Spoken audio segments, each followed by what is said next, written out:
오늘은 지구의 나이에 대해서 이제 말씀을 드리겠습니다. 창세기 1장 1절부터 말씀인데 함께 읽으시겠습니다. 시작. 태초에 하나님이 천지를 창조하시니라. 땅이 혼돈하고 공허하며 흑암이 깊음 위에 있고 하나님의 씨는 수면에 운행하시니라. 하나님이 가라사대 빛이 있으라 하심에 빛이 있었고. 예, 오늘 오신 여러분들을 환영합니다. 제가 환영의 뜻으로 꽃을 또 준비했습니다. 예쁘죠? 하여튼 하나님께서 참 기가 막히게 만드셨습니다. 예, 이제 오늘은요, 과학적 연대 측정, 지구의 나이인데요.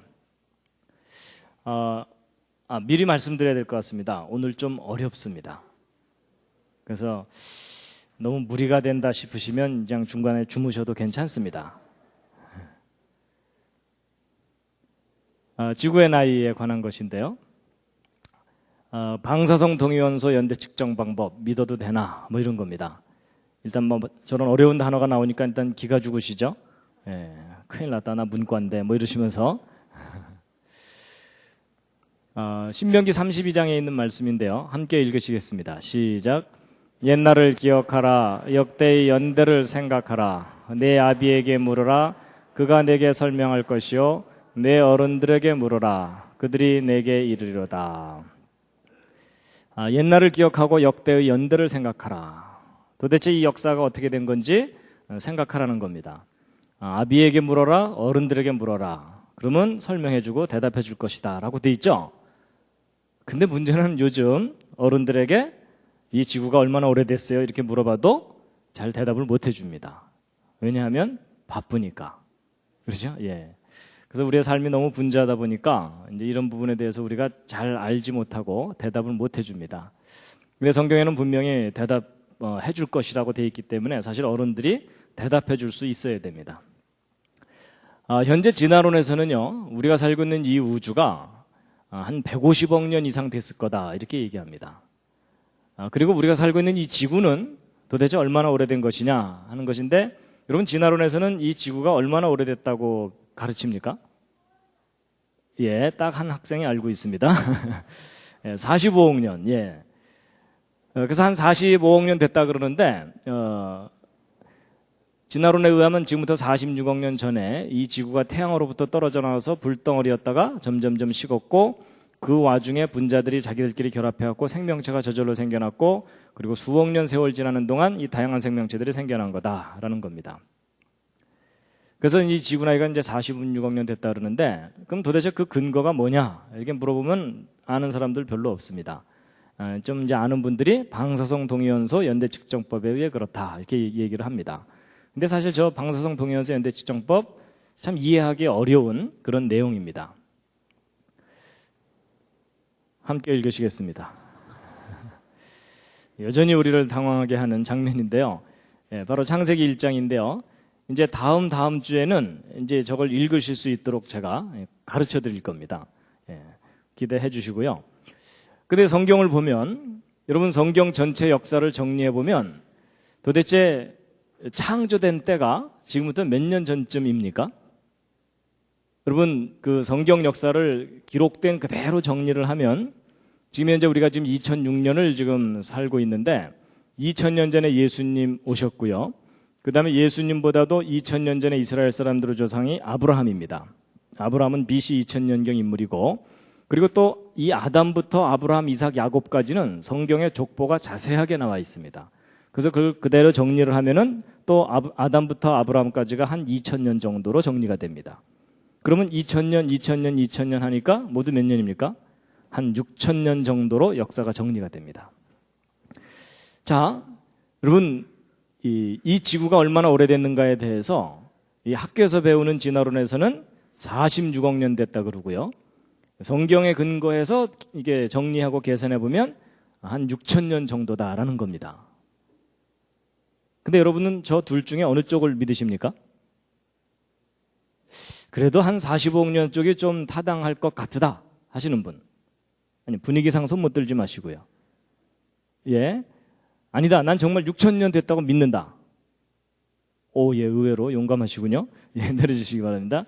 사실 요즘 그 6,000년 됐다는 거 믿으면은 사람들이 의아해 합니다. 그렇죠? 저 사람이 과학교육을 안 받았군. 뭐 이러면서. 예. 그랬더니 어떤 분은요, 이쪽도 아닌 것 같고, 이쪽도 아닌 것 같고, 두 개 더해서 나누자. 뭐 이러는 분도 있습니다. 예. 그런데 이제 성경에 보면은 어른들에게 물어보라고 돼 있습니다. 그러면 대답해 줄 거라고. 예. 그래서 이제 우리가 이것에 대해서 좀 우리가 자세하게 알아야 되는데요. 여러분, 겉보기 나이라는 게 있고 실제 나이라는 게 있습니다. 여러분, 사람도요, 겉보기 나이가 있고 실제 나이가 있죠. 그러면서 옆에 있는 분을 쳐다보는 건 실례입니다. 보통 그 학교에 가서, 이제 대학이나 이런 데 가서, 나이가 들어 보이길래 열심히 인사하고 다녔더니 나중에 알고 봤더니 후배더라. 이러면 굉장히 신경질이 납니다. 그렇죠? 예. 그리고 이제, 후배인 줄 알고 막 말을 놨다가 나중에 의도 터지고 뭐 이런 경우 있죠? 예. 근데 사실 이제 우리가 정말 알고 싶은 것은 실제 나이입니다. 겉보기 나이에 속으면 안 됩니다. 지난번에 제가 이제 그랜드 캐년에 대해서 이야기해 드릴 때 이 퇴적층, 세인트 헬렌섬 화산 폭발 때 쌓인 퇴적층인데 이걸 실제로 관찰하지 않았다면 이게 수십만 년 이상 쌓였을 것이다라고 해석될 수밖에 없는 퇴적층인데 실제로 쌓이는데 3일밖에 안 걸렸다 그랬죠.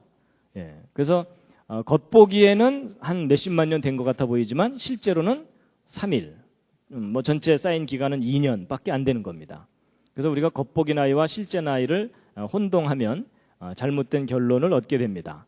이 그랜드 캐년도 마찬가지입니다. 이게 이제 진화론에서는 이게 수억 년 세월 동안 만들어진 것이다라고 그렇게 해석하고 설명을 하지만 실제 이제 구체적인 증거들을 지질학적으로 확인해 보면 전 세계적인 대홍수 심판 때 1년 동안에 홍수 기간 동안에 순식간에 저 퇴적층들이 쌓인 거다라는 것에 대해서 지난번에 설명을 드렸었습니다. 그래서 퇴적층이 지구를 휩쓸고 도는 물들에 의해서 그냥 겹겹이 계속 쌓여 올라가서 짧은 시간 내에 쌓인 거기 때문에 겉에서 보기엔 수억 년이지만 실제로는 1년밖에 안 된 쌓이는데 그런 거라는 겁니다.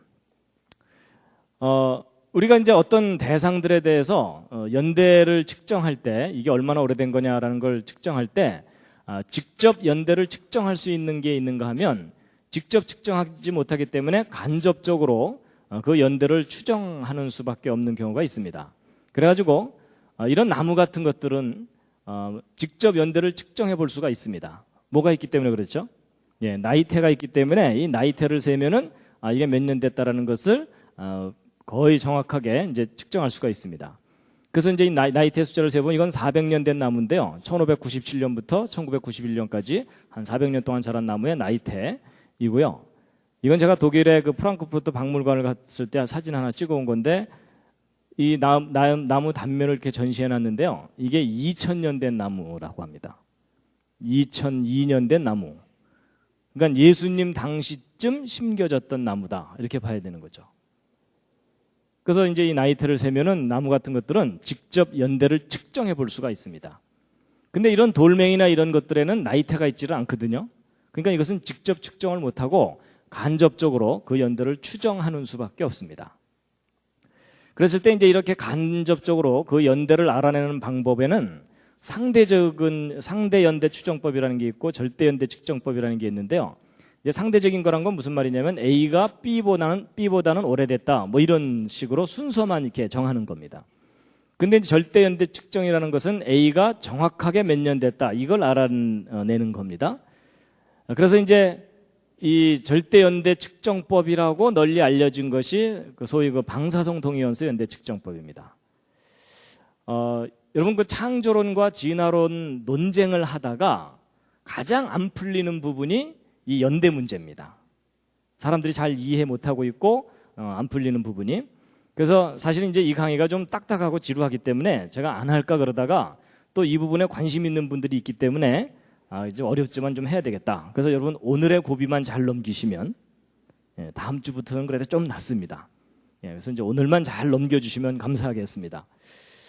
그래서 이 방사성 동위원소 연대 측정법으로 이제 절대 연대라는 걸 측정한다는 건데요. 제가 여기다 물음표를 써놓은 이유가 사실 이 방사성 동위원소 연대 측정법이 어떤 절대적인 연대를 알아낼 수 있는 방법이 아닙니다. 그래서 제가 물음표를 써놨는데요.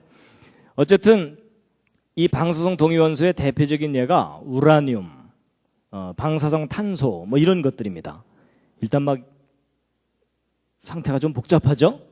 그렇죠? 예.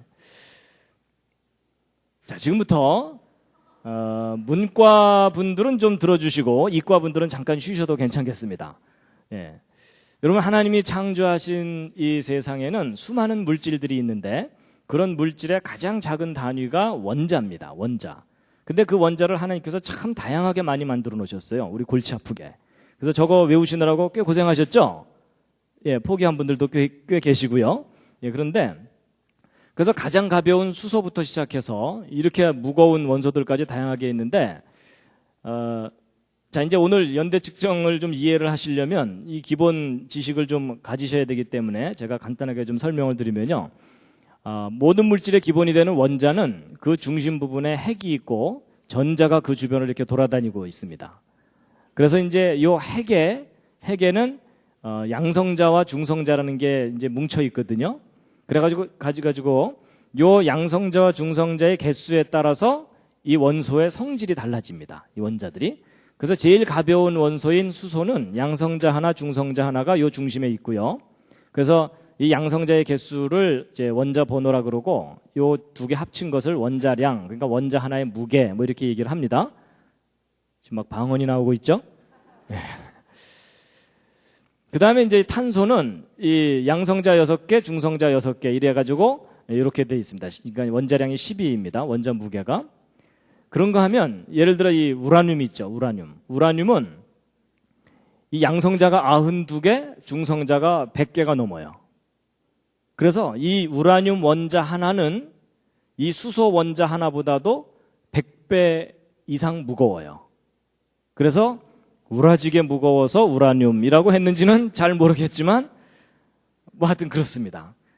그래서 이제 이런 다양한 원소들이 이렇게 있는데 그 중에 이제 이 우라늄이라든지 이런 원소들은 자체적으로 불안정해가지고 저게 자꾸 분열을 해요. 그래서 다른 원소로 좀 가벼운 원소들로 이렇게 몸무게를 줄이는 그런 반응이 일어납니다.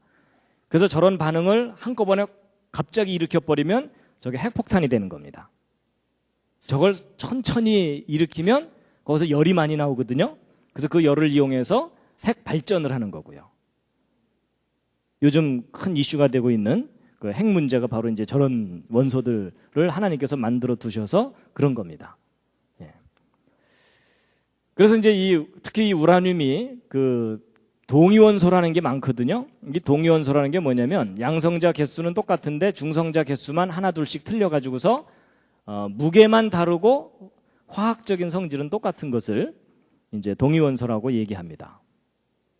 아니, 모르셔도 괜찮습니다. 예.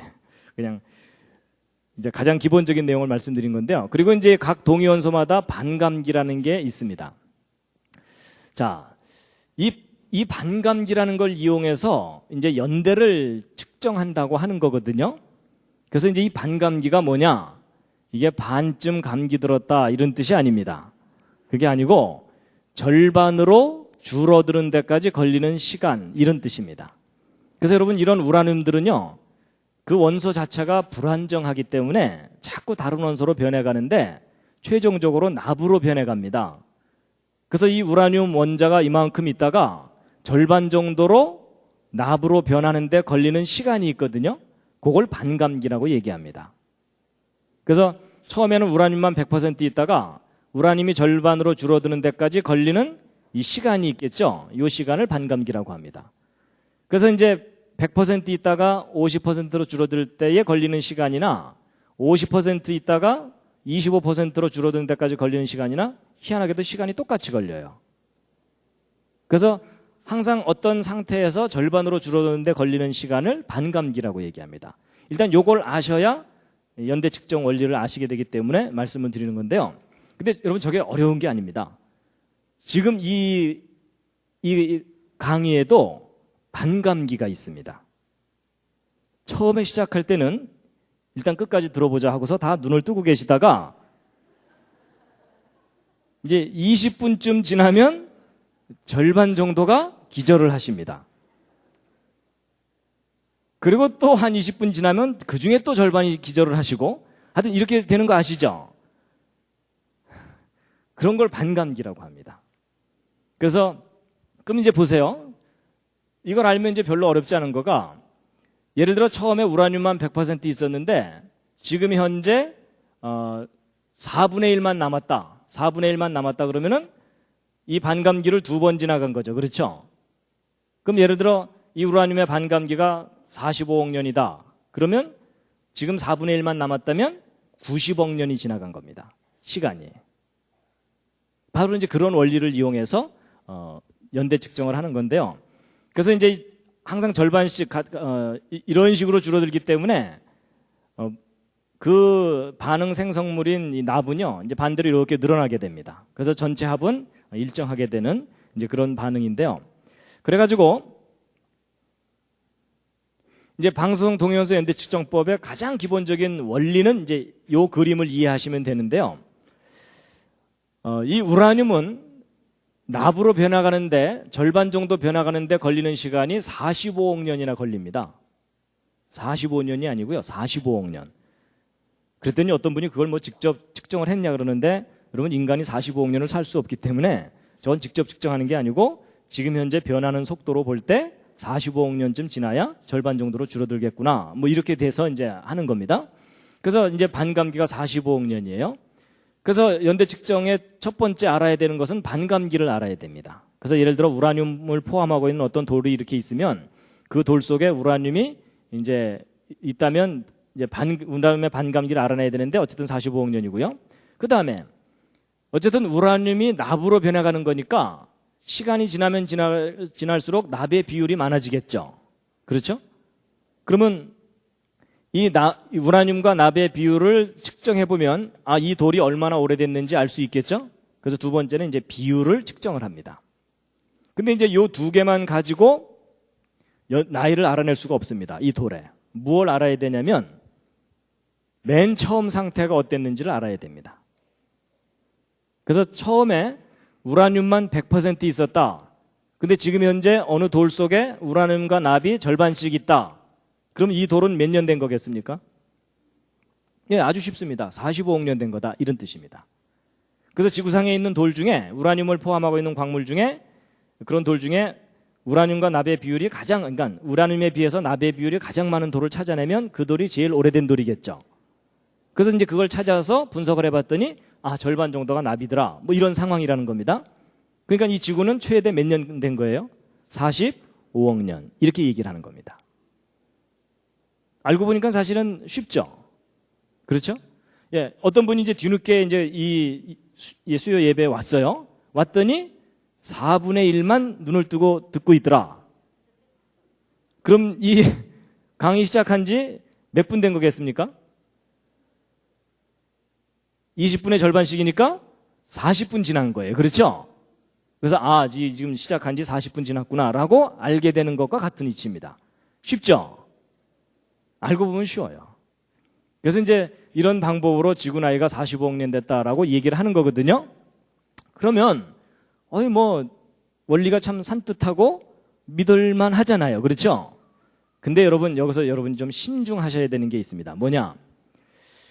여러분 이 세 가지 조건을 알게 되면 이제 결국 이 돌이 얼마나 오래됐다는 것을 알게 되는 건데, 잘 보세요. 이 반감기는 측정한 값이기 때문에 이건 큰 문제가 없을 수 있어요. 그렇죠? 그리고 지금 현재 이 돌에 들어있는 우라늄과 납의 비율을 알아내는 것도 분석을 하고 측정을 하니까 알 수 있는 값이에요. 맞죠? 근데 맨 처음에 어떤 상태였는지는 직접 확인할 수가 있나요? 없나요? 없어요. 왜냐하면 돌은 말이 없기 때문에. 그러면 이 처음 상태는 어떻게 정하는 거냐? 믿는 거예요. 왜냐하면 우라늄은 결국 납으로 변해가니까 시간을 거꾸로 돌리면 맨 처음에는 우라늄만 있었을 것이다 라고 믿는 거예요. 그러니까 여러분 이 세 가지 중에서 이 두 가지가 아무리 확실해도 첫 번째 것이 믿어야 되는 거라면 결론도 믿어야 되는 거예요. 그렇죠? 바로 이게 연대 측정의 가장 근본적인 문제예요. 이 처음 상태를 모르면 결론이 안 나오게 돼 있어요. 근데 이 처음 상태는 확인할 수 있는 게 아니고 믿어야 되는 값이다라는 겁니다. 처음 상태를 우라늄만 100% 있었다고 할 수도 있지만 처음부터 우라늄 반, 납 반 있었다고 할 수도 있겠죠. 그렇다면 이 돌은 몇 년 된 거겠어요? 생겨난 지 최근이에요. 그렇죠? 근데 여러분, 이 처음 상태를 과학자들이 알 수 있느냐? 알 수 없습니다. 왜냐하면 이미 지나간 과거이기 때문에 그걸 확인할 수가 없잖아요. 그렇죠? 그러니까 여러분, 과학자들이 일반 사람들한테 지구의 나이에 대해서 정확하게 얘기해 주려면 어떻게 얘기해 주는 것이 옳으냐면, 이 지구의 나이는 처음 상태를 어떻게 정하느냐에 따라서 얼마든지 달라질 수 있다. 그러니까 처음에 우라늄만 100% 있었다면 이 지구 나이에는 최대 45억 년이다. 그러나 처음부터 절반씩 있었다면 이 지구는 생겨난 지 얼마 안 된 것이다. 근데 처음 상태는 직접 확인할 수 없기 때문에 이것은 믿어야 되는 거다. 그래서 지구 나이는 최근에서 최대 45억 년까지 중에 어느 한 연대일 것이다 라고 얘기를 해줘야 정확하게 표현해 주는 거예요. 근데 지금 현재 과학자들이 이 둘 중에 어느 상태를 믿고 있을까요? 100%만 있었을 때를 믿고 있어요. 그래서 최대값을 사람들에게 얘기해 주고 있는 겁니다. 근데 왜 최대값을 얘기해 주느냐? 왜냐하면 왜 그럴까요? 진화론에서는 가능한 한 긴 시간이 필요하기 때문에 그렇습니다. 창조론에서는 긴 시간이 필요한가요? 그럴 필요가 없어요. 그렇죠? 그래서 여러분, 진화론은 그 진화론이 사람들에게 설득력 있게 받아들여지려면 굉장히 긴 시간이 필요해요. 그래서 저 다양한 가능성 중에 최대값을 항상 얘기하는 겁니다. 그래서 처음 상태를 모르는 것이 연대 측정의 가장 근본적인 문제점이다라는 것을 이제 말씀을 드렸습니다. 그래서 결국 이거는 좀 논리적인 얘기니까 넘어가고요. 결국 연대 측정은 처음 상태를 모르기 때문에 정확한 값으로 연대를 알아낼 수가 없다는 겁니다. 그러면 이제 어쨌거나 우라늄이 납으로 변해간다면 맨 처음에 우라늄만 100% 있었다고 가정하는 것이 합리적이지 않겠느냐, 그런 생각이 드시죠? 그런데 한 가지 재미있는 단서가 발견됐어요. 뭐냐? 초기 조건이 100% 우라늄이 아닐 가능성이 높다는 거예요. 뭐냐면, 여러분, 제가 아까 우라늄이 납으로 이렇게 변해간다고 말씀을 드렸지만 실제로는 곧바로 납으로 변하는 게 아니라 이렇게 기구한 운명을 거쳐서 납으로 변해갑니다. 조금 이따 시험 보겠습니다. 그려라. 그것도 불 끄고 저는 옆에서 떡을 썰고 그래가지고 이렇게 이제 변해가는데요. 근데 이렇게 변해가는 과정 중에 여기 알파선이라는 게 튀어나옵니다. 근데 이 알파선이 사실은 뭐냐면 헬륨이에요. 헬륨. 그래서 우라늄 원자 하나가 납으로 변할 때까지 알파선이 모두 8개가 나옵니다. 근데 이건 질량 보존의 법칙에 의해서 반드시 나오게 돼 있어요. 그래서 과학자들이 이제 뭘 검증해 봤냐면요. 이제 이 헬륨이, 여러분, 헬륨은 보통 이런 풍선 같은 데다가 이제 헬륨을 집어넣어서 띄우고 그러거든요. 에드벌룬 이런 것들이요.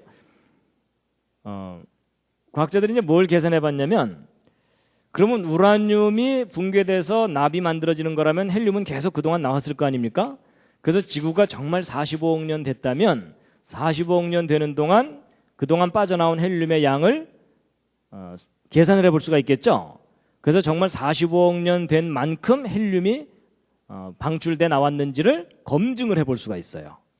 그래가지고 제가 이제 그 이해를 쉽게 하기 위해서 상대적인 숫자로 말씀드리겠습니다. 예를 들어 지금 현재 지구상에 우라늄 원자 100만 개, 납 원자 100만 개가 있다고 치자고요. 그러면 진화론의 주장대로라면 이 지구가 45억 년 전에 우라늄만 100% 200만 개가 있었겠죠. 그러면 이제 45억 년 지나는 동안 이제 100만 개의 납이 생긴 거겠죠. 근데 여러분, 아까 우라늄 원자 하나당 우라늄이 납으로 하나 변하는 거에 해당돼서 헬륨이 몇 개가 방출된다 그랬냐면 8개가 방출된다 그랬어요. 그렇죠? 예, 8개가 방출된다 그랬는데 그렇게 본다면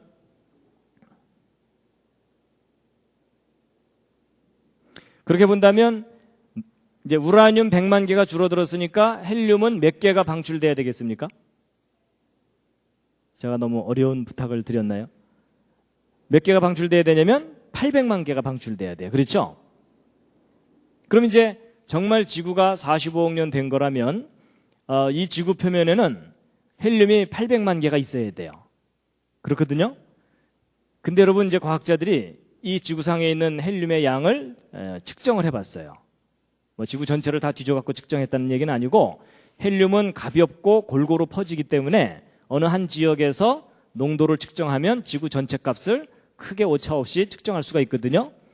그래서 정말 800만 개가 있는지 측정을 해봤는데 몇 개가 있을 것 같습니까? 지금 지구상에? 몇 개가 있으면 그래도 45억 년 지났다고 믿어주시겠습니까? 여러분은 얼마나 너그러우신가요? 80% 이상은 있어야 된다고 생각하시는 분. 이런 분들은 아주 엄격한 분들입니다. 50% 정도만 있어도 믿어주겠다고 하시는 분. 상당히 너그러우신 분들입니다. 10%나 20%만 있어도 믿어주겠다고 하시는 분들, 무모한 분들입니다. 근데 여러분, 이 800만 개가 지구상에 있어야 되는데 지금 현재 지구상에 몇 개가 있느냐? 8개 있습니다. 8개 있다니까 또 어떤 분들은 미국에 하나 있고 뭐 영국에 하나 있고 뭐 이렇게 있나 이러시는데 뭐 개수로 8개가 아니고 비율로 볼 때 100만 분의 1밖에 없다는 얘기예요. 그럼 지구가 45억 년 된 게 아니란 얘기예요. 45억 년 됐으면 이 800만 개가 있어야 되거든요. 100만 분의 1밖에 없다는 얘기는 100만 개 중에 하나만 납으로 변하는 정도 시간밖에 지나지 않았다는 거예요.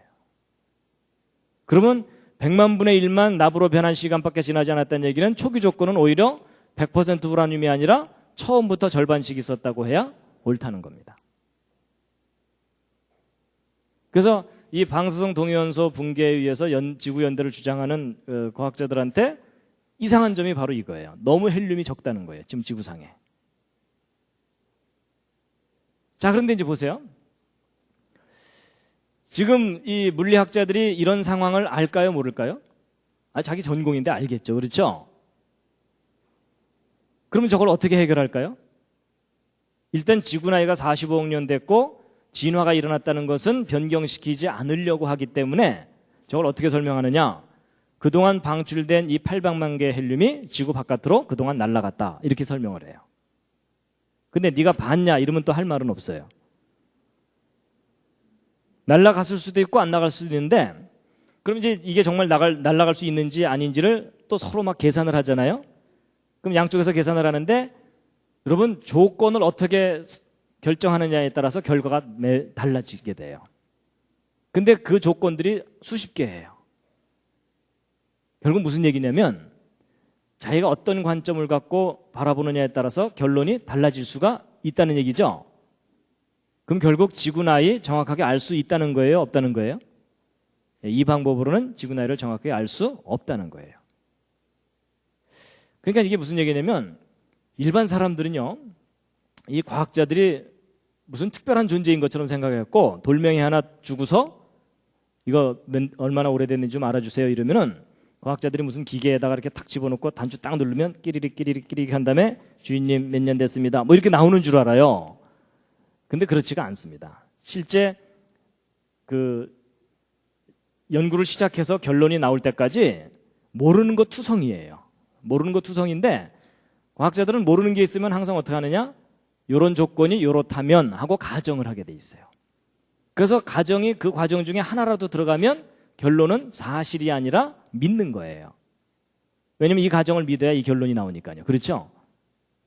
근데 바로 연대 측정이라는 것도 뭔가 정확한 프로세스에 의해서 정확한 값이 나오는 줄 알지만 이렇게 불확실한 면들이 여기저기에 있다는 겁니다. 그래서 길게 설명드렸지만 결론이 뭐냐? 지구 나이는 방사성 동위원소의 특징으로 정확하게 알 수가 없다는 겁니다.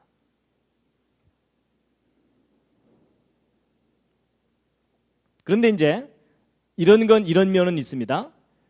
우리가 확인한 사실만 가지고 결론을 내릴 때가 그 결론이 그래도 가장 믿을 만한 거겠죠. 그렇죠? 그럼 이제 이 상황에서 사실은 뭐냐면 지금 현재 우라늄 반, 납반이 있다는 것은 사실이에요. 이건 측정값이니까. 그렇죠? 그리고 지금 현재 헬륨이 상당히 적게 있다는 것도 사실이죠. 그러면 이 두 가지 확실한 사실을 가지고 추론을 해보면 맨 처음부터 우라늄과 납이 섞여 있었다라고 보는 것이 오히려 타당한 초기 조건이라는 겁니다.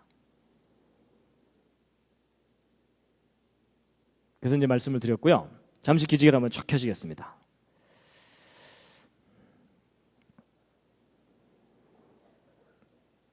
역시 오늘은 어렵죠? 예, 그냥 집에서 잘 걸 뭐 이러는 분들도 있으실 겁니다. 자, 좌양좌하셔서 옆에 있는 분 안마를 시원하게 해드리겠습니다. 좌양좌하셔서요.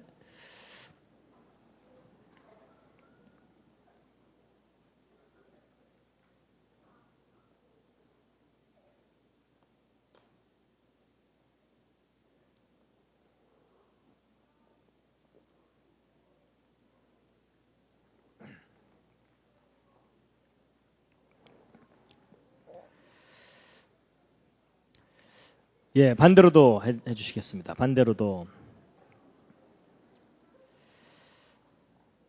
예, 이제 날이 쌀쌀해지니까 옷이 두꺼워져 갖고 먼지만 나죠? 그렇죠? 예.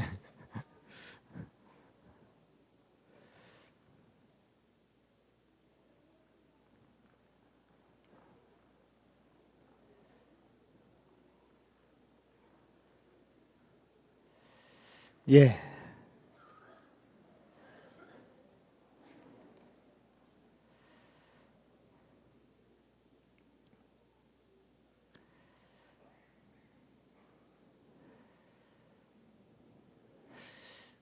예, 들어오시면서 보셔서 알지만 제가 이 첫 번째 강의를 드디어 DVD로 이제 만들었습니다.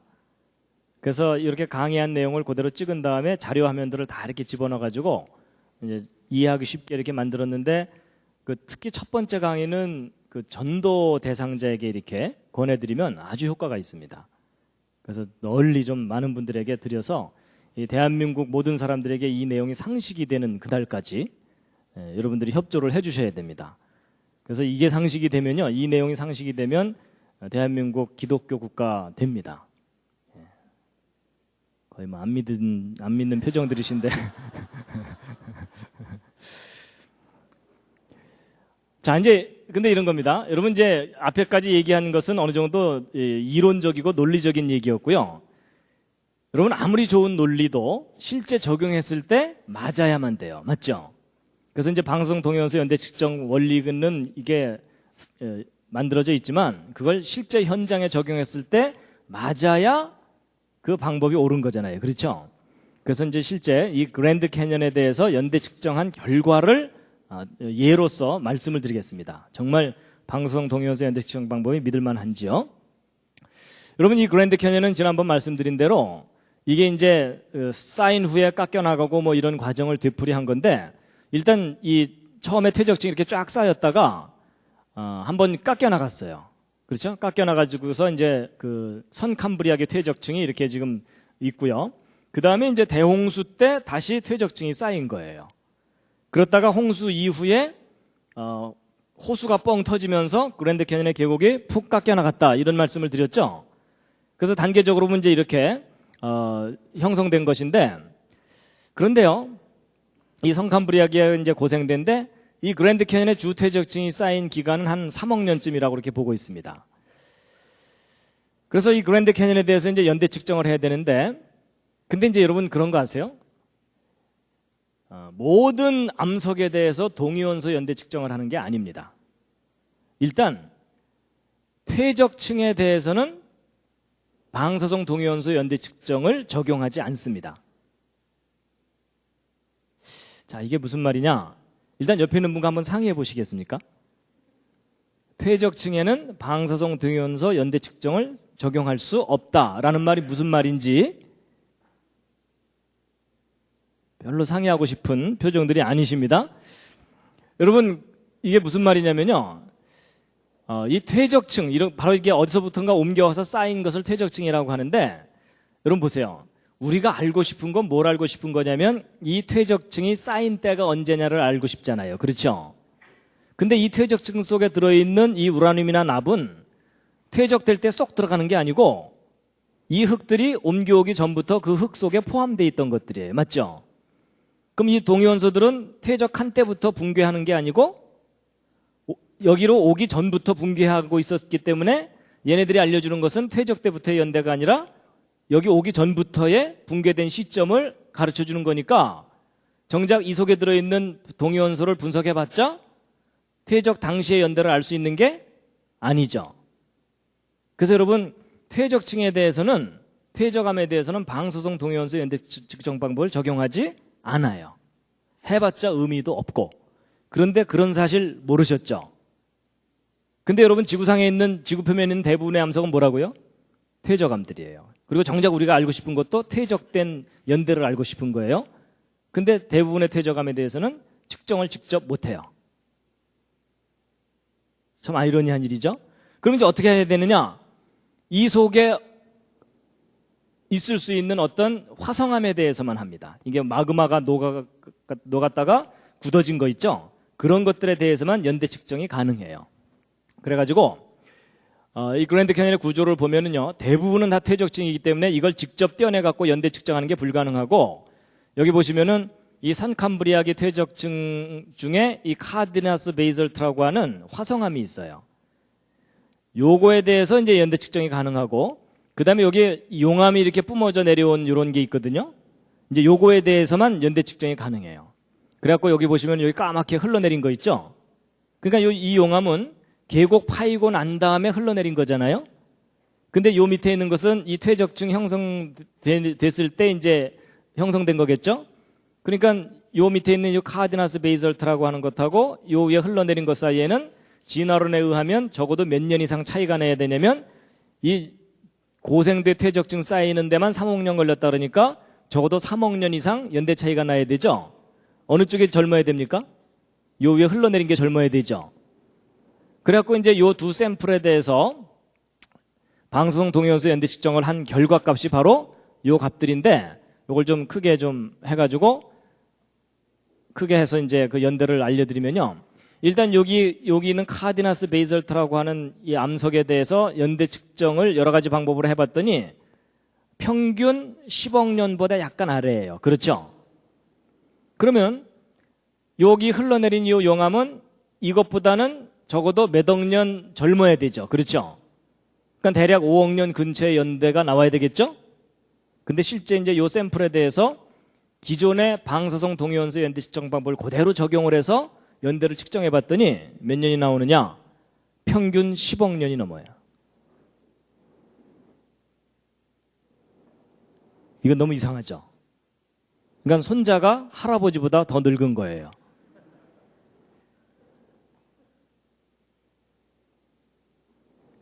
여러분이 보시기에도 너무 황당한 결과가 나온 거죠? 근데 이건 실제 측정한 값들이에요. 근데 이런 결과가 나온다는 거 전혀 모르셨죠? 근데 왜 저렇게 엉뚱한 결과가 나오느냐? 아까 말씀드린 대로 방사성 동위원소 연대 측정법의 기본 가정에 문제가 있는 거예요. 그래서 아주 단적인 예가 알려주듯이 이런 방사성 동위원소 연대 측정 방법으로는 몇억 년, 몇십억 년이라는 나이를 직접 알아낼 수가 없습니다.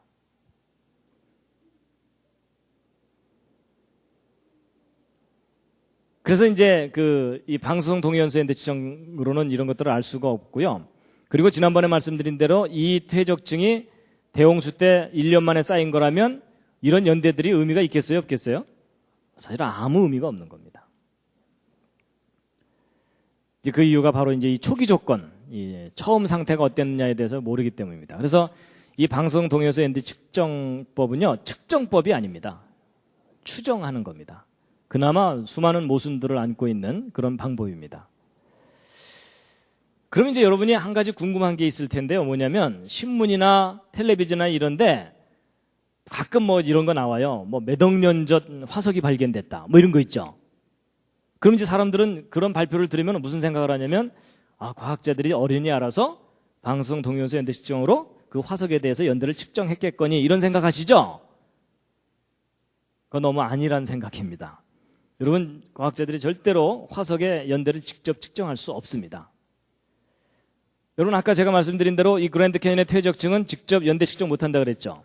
그리고 또 뭐가 있냐면 이런 물고기 화석이나 이런 것들은요, 저런 화석들 속에는 몇 억 년의 연대를 측정할 수 있는 동위원소가 들어있지 않아요. 기껏 들어있어봤자 탄소 동위원소인데 그 탄소 동위원소는 기껏해야 10,000년 이상을 넘어갈 수가 없어요. 측정 결과의 정확도가. 그렇거든요. 근데 보통 이런 그랜드 캐니언 속에 들어있는 이 물고기 화석 같은 것들은 진화론에 의하면 몇 억 년 전 것들이거든요. 그러니까 도저히 이 화석도 직접 측정을 못하고 이 퇴적암도 직접 측정을 못해요. 그러면 도대체 이 박물관에 전시되어 있는 뭐 고생대 무슨 기 몇 억 년 이건 도대체 어떻게 결정하는 거냐? 제가 기본 그 방법을 알려드리면 이런 겁니다. 예를 들어 화석학자들한테 가서 이 물고기 화석이 도대체 몇 년이나 된 겁니까? 라고 물어보면 그 화석학자가 이제 뭐라고 대답할 거냐면 이것은 직접 연대 측정을 못하고요. 이 물고기 화석이 그랜드 캐니언의 퇴적층 중에 요 퇴적층쯤에서 나왔는데 이 퇴적층은 이 퇴적 순서상 고생대 무슨 기에 해당되기 때문에 대략 한 3억 년 전쯤 퇴적층입니다. 근데 거기서 이 물고기 화석이 나왔으니까 이 물고기는 3억 년쯤 된 거라고 추정하고 있습니다. 이렇게 대답을 해주는 거예요. 그러면 이번에는 이제 이 지질학자한테 가가지고 도대체 이 암석이 몇 년이나 된 겁니까? 라고 물어보면 뭐라고 대답하겠습니까? 여러분, 이 퇴적암에 대해서는 연대 측정을 직접 못한다 그랬죠? 그러니까 직접 하지 못하니까 이 퇴적암 속에서 이 물고기 화석이 나왔는데 이 물고기 화석은 진화의 순서상 고생대 이 어류가 살았던 시대에 존재했었을 생명체니까 지금 한 3억 년 전쯤 생명체로 추정이 됩니다. 근데 요게 여기서 나왔으니까 이 퇴적층은 한 3억 년쯤 된 거라고 보고 있습니다. 이렇게 하는 거예요. 뭐가 앞뒤가 맞는 듯 하면서도 허전하시죠? 여러분, 이걸 뭐라 그러냐면 순환 논리라 그래요. 순환 논리. A는 B에 핑계를 대고 B는 A에 핑계를 대면서 서로가 절대적인 근거를 제시해주지 못하는 경우를 순환 논리라고 하거든요. 근데 바로 화석과 퇴적암에 대한 연대 측정이 이런 방법으로 이루어지고 있어요. 이런다는 사실 모르셨죠? 뭐 어련히 알아서 정확하게 측정했을라고 믿어주셨죠? 믿어주신 게 잘못하신 겁니다. 더 이상 방법이 없어요. 근데 왜 이렇게 하느냐면 이 이상 방법이 없어서 그래요. 그래서 여러분, 그 박물관에 전시되어 있는 그 몇 억 년 있죠? 그게 무슨 실제 역사적인 그 연도가 아니에요. 바로 이런 식으로 진화론에 가정해서 추정을 하는 것들입니다. 그래서 이렇게 매겨놓은 연대들이 진화론을 또 뒷받침해주고 있어요. 그럼 진화론이라는 이론은 저렇게 연대를 매기는 걸 뒷받침해주고 있고, 그게 이게 그 연대 측정 방법입니다. 기존에. 그래서 이런 사실을 우리가 좀 알아야 됩니다. 그래서 여러분, 진화론에서 얘기하는 지구 나이 46억 년 실제 역사적인 시간이 아닙니다. 가상적인 시간입니다.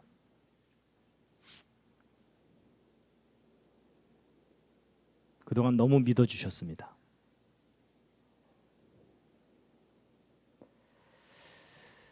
자, 그래서 이제 지금까지 말씀드린 건 뭐냐면 지구가 몇십억 년 됐다는 그 주장이 결코 무슨 절대적인 근거가 있는 것이 아니고 수많은 가정들에 의해서 그렇게 추정하는 것일 뿐이다라는 걸 말씀드렸는데요. 그럼 이제 반대로 아까 이 성경을 이렇게 정리해 보면은 한 6,000년 역사가 된다 그랬죠?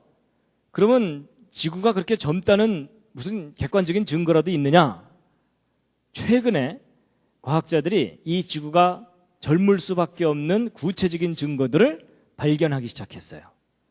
그래서 아주 젊은 지구에 대한 첫 번째 증거가 바로 이 보석들이에요. 일단 하나씩 나눠 가지시죠.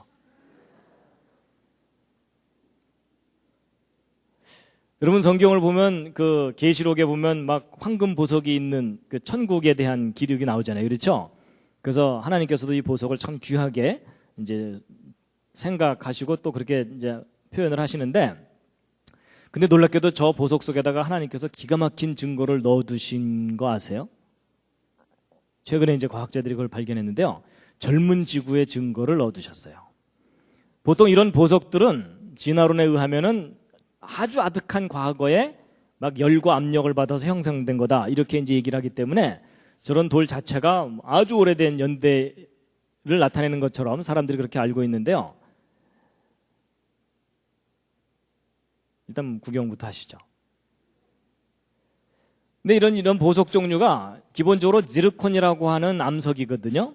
그래서 지르코늄, 실리콘, 산소 이런 것들이 막 복합적으로 이렇게 결합이 돼가지고서 이런 결정체를 이루는 겁니다.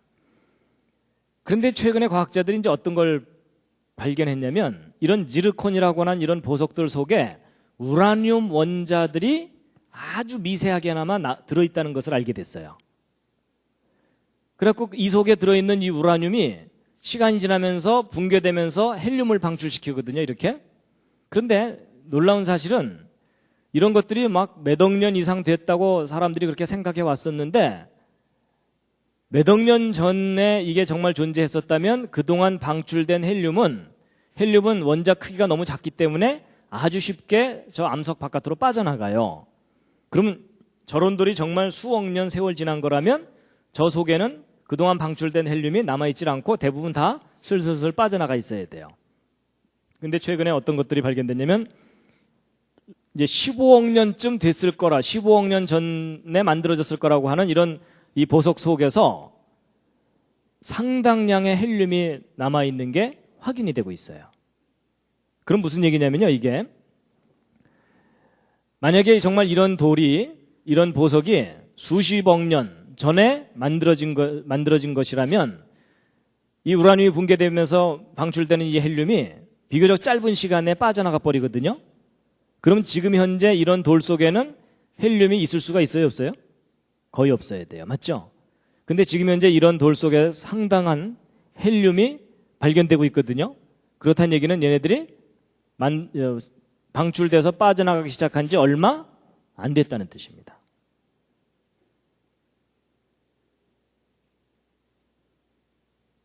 그래서 보통 이런 것들 막 10억 년 됐다 막 이런 식으로 그동안 막 얘기를 했었는데, 절대로 그렇게 오래된 돌이 아니라는 강력한 증거가 발견된 거예요. 그런가 하면 또 다른 증거입니다. 이건 뭐죠? 다이아몬드입니다. 이것도 하나씩 나눠 가지시죠. 이게 다이아몬드 광산이라고 합니다. 다이아몬드 광산인데, 놀랍게도 이 젊은 지구에 대한 또 다른 증거가 다이아몬드예요. 이건 무슨 내용이냐면요, 여러분 이 다이아몬드는 원소가 탄소입니다. 근데 이 탄소, 우리 주변에서 볼 수 있는 그 수검댕이 있죠, 그게 탄소예요, 탄소. 그래갖고 연필심 같은 거가 탄소로 만들어져 있거든요. 이런 흑연이라 그래서. 근데 놀랍게도 다이아몬드도 그 원소가 탄소예요. 근데 이 탄소가 어떻게 배열하느냐에 따라서 아주 싸구려인 흑연도 될 수 있고 가장 비싼 돌 중에 하나인 다이아몬드가 될 수가 있어요. 근데 이제 보통 이런 이 다이아몬드나 흑연 속에는 일반적인 탄소로 이루어져 있거든요. 근데 최근에 과학자들이 이제 뭘 발견했냐면, 이런 다이아몬드 속에 방사성 동위원소 탄소들이 들어있는 걸 발견했어요. 근데 이게 좀 문제가 심각한 거예요. 왜냐하면 여러분, 이 방사성 동위원소 탄소는 아까 말씀드렸던 그 반감기가 5730년밖에 안 되거든요. 그럼 이게 무슨 뜻이냐면, 보세요. 처음에 주먹덩어리만한 게 있었다 하더라도 5000년 후에 반밖에 안 남고, 10,000년 후에는 4분의 1만 남고, 5만 년 후에는 1000분의 1만 남고, 57만 년 후에는 10의 30승분의 1밖에 안 남기 때문에 사실 몇만 년만 지나면 저 방사성 탄소는 없어져 버려요. 그러면 이 다이아몬드가 정말 진화론에서 이야기했듯이 지구 생성 초기에 몇십억 년 전에 만들어진 돌이 맞다면 이 속에는 방사성 탄소가 들어있어야 돼요, 없어야 돼요? 없어야 되죠. 그렇죠? 근데 놀랍게도 상당량의 방사성 탄소가 남아있는 게 발견된 거예요. 이 속에서, 다이아몬드 속에서.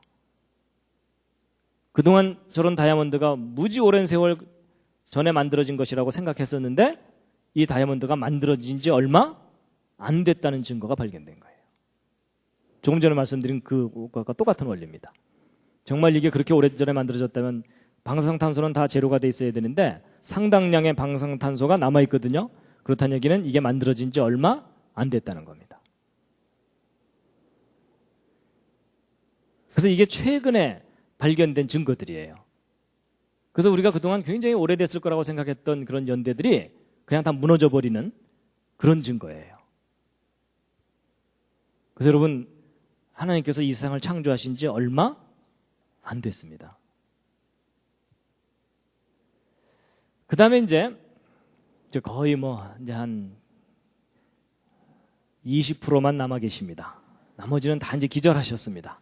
그래도 오늘은 할 수 없습니다. 진도 나가야 됩니다. 다시 한번 살짝 기지개를 켜시죠.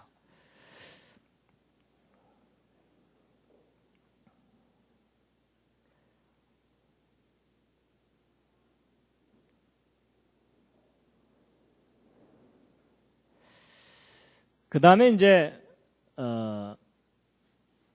신문 같은 데 이렇게 보거나 텔레비전을 보면은 뭐 구석기 시대 유물이 발견됐는데 탄소 동위원소 연대 측정을 했더니 뭐 몇만 년이더라 이런 거 있죠.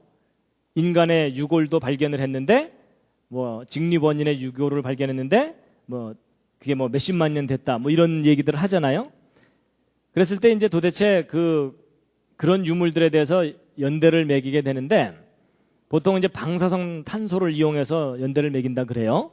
그럼 이제 사람들이 그런 말들을 다 믿어주는데 이제 그 원리를 좀 아시고 나면 그게 결코 믿을 만한 게 아니라는 것을 아실 수가 있는데요.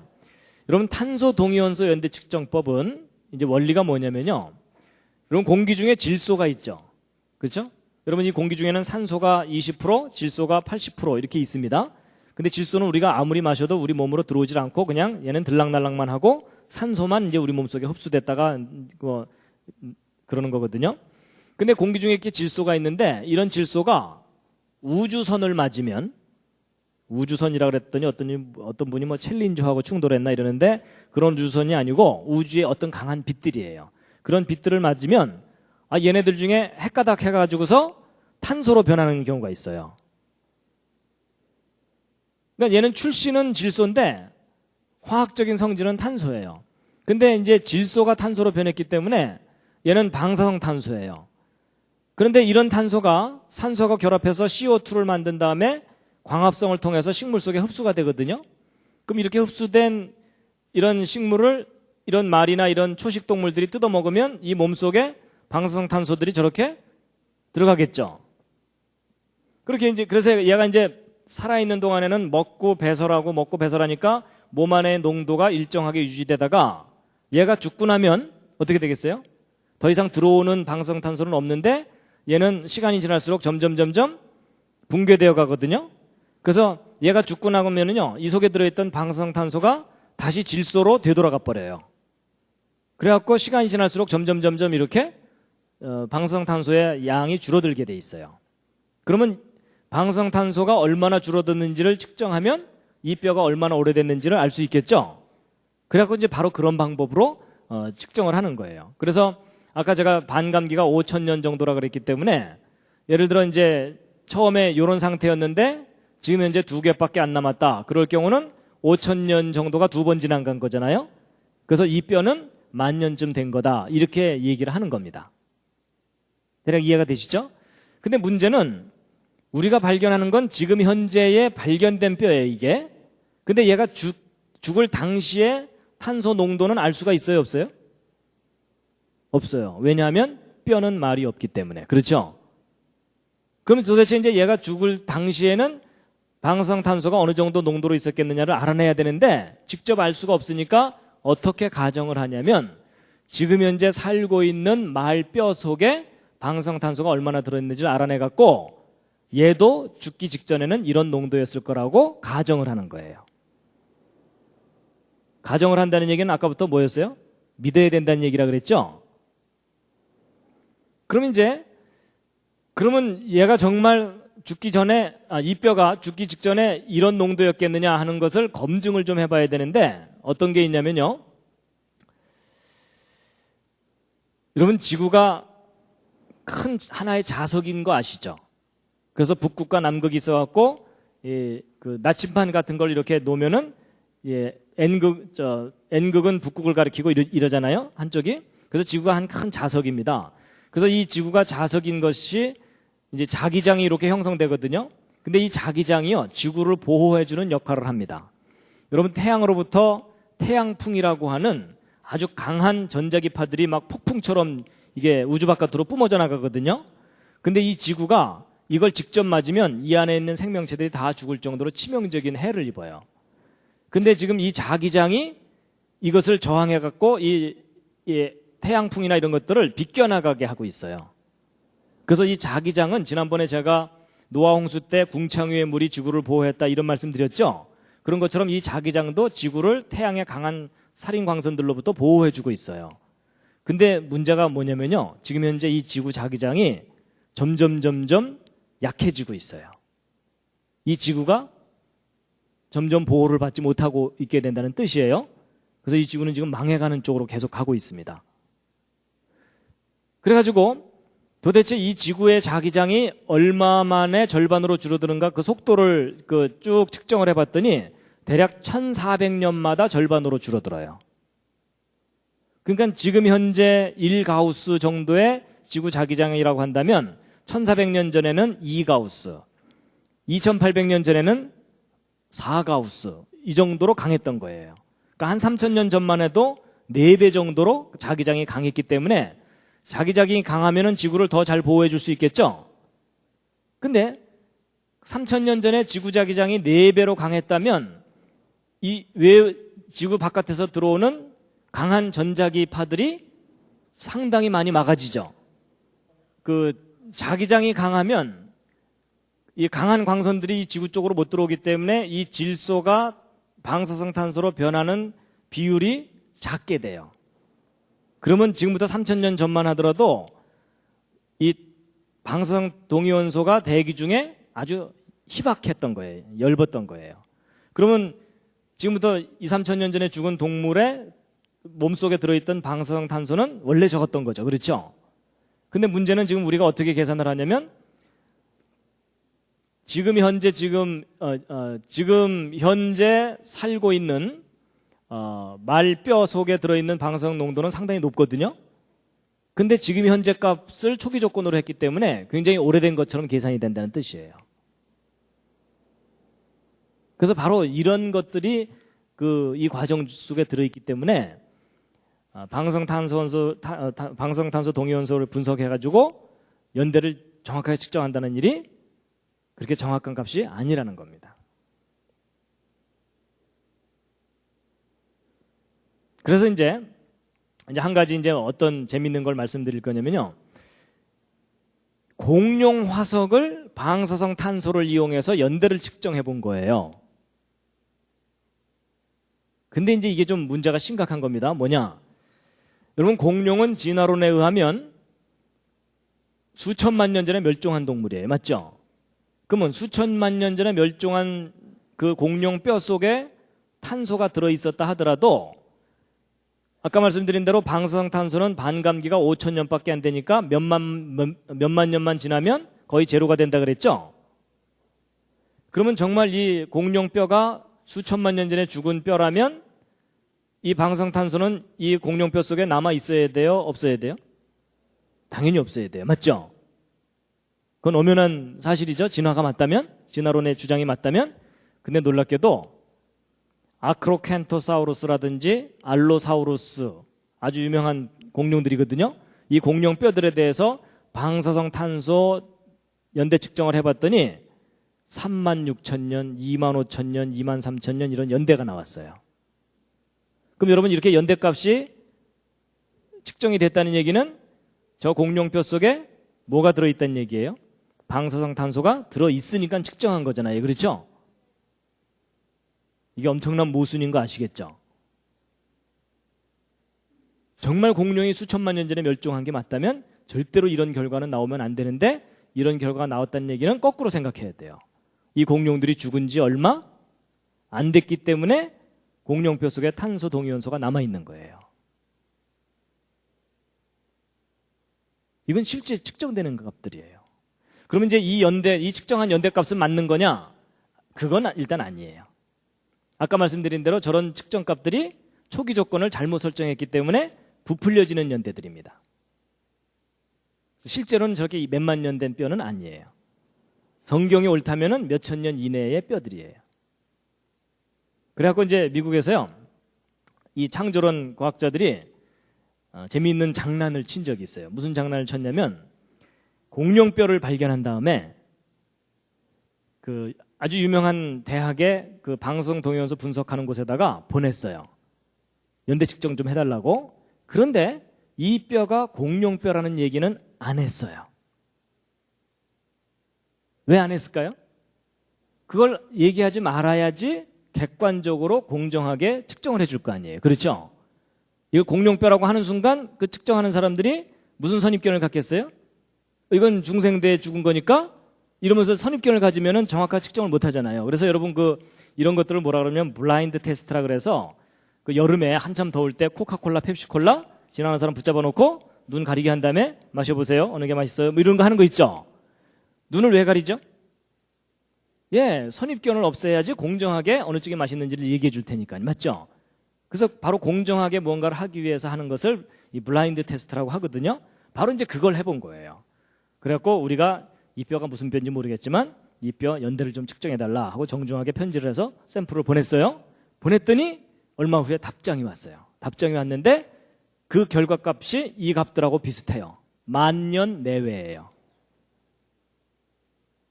그러니까 사실 진화론적인 관점으로 보면 황당한 결과잖아요, 사실. 그래갖고 이제 다시 편지를 또 보냈어요. 뭐라고 보냈는지 아세요? 우리가 보낸 뼈가 공룡뼈지롱 이러면서 보낸 거예요. 물론 그렇게 얄밉게 표현은 안 했죠. 그렇지만 그냥 하여튼 내용은 우리가 보낸 뼈는 사실 이미 우리가 공룡뼈라고 알고 있는 뼈를 보낸 거다. 그런데 이 10,000년이라는 연대가 나와서 우리 좀 황당하다. 뭐 이런 식으로 다시 편지를 보냈어요. 그랬더니 그쪽에서 무슨 편지가 왔냐면 우리가 지난번에 잘못 측정한 것 같다. 그 샘플 다시 좀 보내달라. 뭐 이렇게 된 거예요. 이게 무슨 상황인지 아시겠죠? 근데 뭐 다시 보낼 이유도 없고 보낼 필요도 없으니까 그거 보내지는 않았어요. 그러니까 여러분 진화론 시나리오가 정말 맞다면 이런 해프닝은 일어나서는 절대 안 된다는 거예요.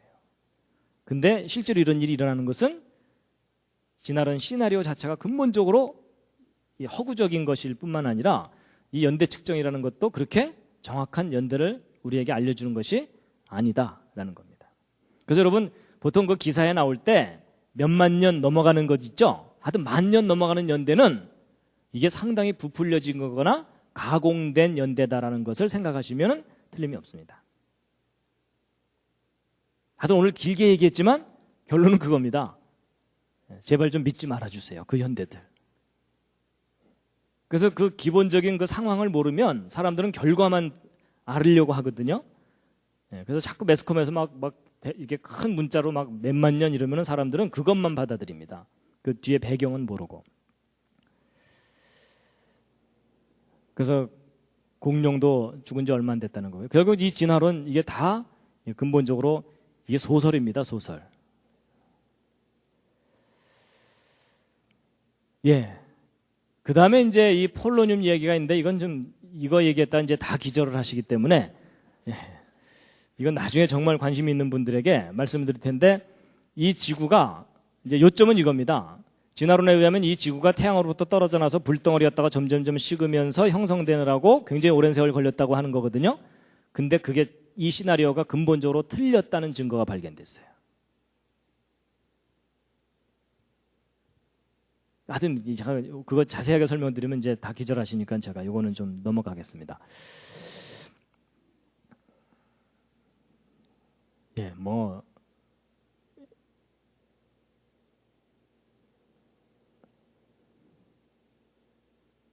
그래서 여러분 이 지구가 그렇게 오래된 별이 아니다라는 것에 대한 증거들이 이런 보석들 속에서 이제 발견되고 있다라는 것을 최근의 뉴스를 이제 말씀드렸고요.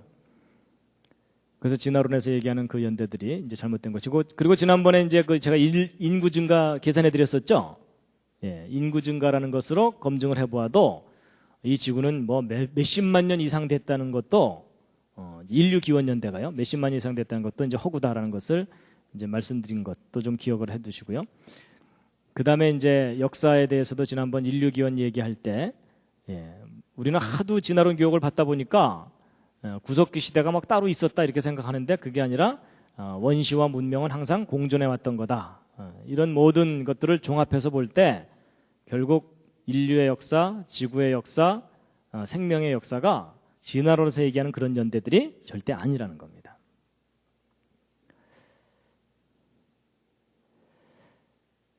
그래서 예전에는 사실 이 성경에 나오는 이 6,000년 역사를 믿는다는 일이 상당히 마음에 부담스러웠어요. 그렇죠? 과학자들이 하도 이러니까. 근데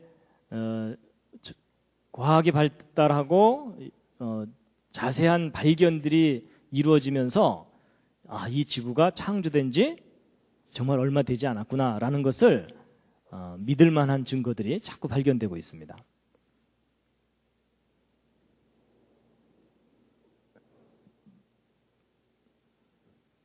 자, 베드로서 3장에 있는 말씀인데요. 함께 한번 읽으시겠습니다. 시작. 먼저 이것을 알지니 말세에 기롱하는 자들이 와서 자기의 정욕을 조차 행하며 기롱하여 가로되 주의 강림하신다는 약속이 어디 있느뇨? 조상들이 잔후로부터 만물이 처음 창조할 때와 같이 그냥 있다 하니 이는 하늘이 옛적부터 있는 것과 땅이 물에서 나와 물로 성립한 것도 하나님의 말씀으로 된 것을 저희가 잊으려 함이로다. 여러분 베드로서를 보면요, 사람들이 나중에 조롱을 한다는 겁니다. 그냥 오래전부터 있었던 것처럼 앞으로도 계속 될 텐데 뭐 언제 끝이 있고 뭐 이러겠느냐. 그냥 호박 같은 세상 둥글둥글 그냥 살자. 이러면서 이제 성경을 기록된 그대로 믿는 사람들에 대해서 조롱을 할 건데 마지막 때에 그런 일이 나오는데 그렇지 않다는 겁니다. 분명히 하나님께서 이 세상을 물로 심판하신 일이 있었고 이제 마지막 때에는 불로 심판을 하신다. 그래서 우리는 이 지구가 시작이 있고 종말이 있다는 겁니다. 함께 읽으시겠습니다. 시작. 이로 말미암아 그때 세상은 물의 넘침으로 멸망하였으되 이제 하늘과 땅은 그 동일한 말씀으로 불사르기 위하여 간수하신 바 되어 경건치 아니한 사람들의 심판과 멸망의 날까지 보존하여 두신 것이니라. 그래서 오늘 진화론에서는 46억 년 됐다고 주장했는데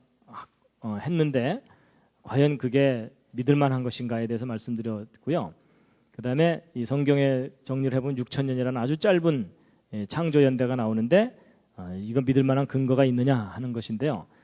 46억 년 됐다는 것이 결코 믿을 만한 게 아니다라는 걸 말씀드렸고 또 지구가 아주 젊다는 증거들을 과학자들이 구체적으로 발견하기 시작했다라는 말씀을 드렸습니다. 그래서 오늘 과학적 연대 측정에 대해서 말씀드렸는데 좀 힘드셨죠?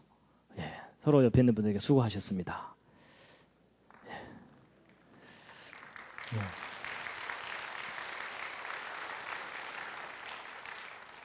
마지막 꽃입니다.